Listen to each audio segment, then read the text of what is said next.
بخاری شریف حدیث نمبر 2766 حضرت ابو ہریرہ رضی اللہ عنہ سے روایت ہے، نبی مکرم حضرت محمد رسول اللہ صلی اللہ علیہ وآلہ وسلم نے ارشاد فرمایا، 7 ہلاک کر دینے والے گناہوں سے بچو۔ صحابہ اکرام رضوان اللہ علیہم نے عرض کیا، یا رسول اللہ صلی اللہ علیہ وآلہ وسلم، وہ 7 گناہ کون سے ہیں؟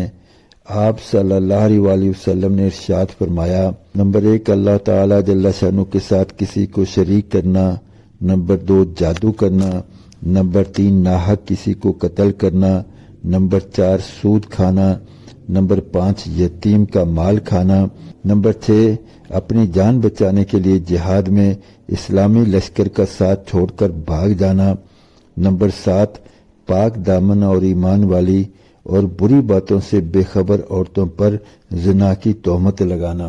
یہ ہلاک کر دینے والے گناہ گنوائے ہیں، کیونکہ ان کی وجہ سے انسان دنیا میں بھی نقصان اٹھاتا ہے اور آخرت میں بھی نقصان اٹھائے گا۔ اب یہ ہماری ذمہ داری بنتی ہے، جب بتا دیا گیا ہے کہ یہ ہلاک کر دینے والے گناہ ہیں تو ان سے خود بھی بچیں اور اپنے دوست احباب عزیز و اقارب کو بھی بچائیں۔ آج دنیا میں وقت ہے کہ ہم اس پر عمل کر لیں، کل آخرت میں اس کا حساب دینا پڑے گا تو بہت مشکل ہو جائے گی۔ اللہ رب العزت مجھے آپ کو اور ہم سب کو عمل کی توفیق عطا فرمائے۔ جزاکم اللہ خیر و احسن الجزا۔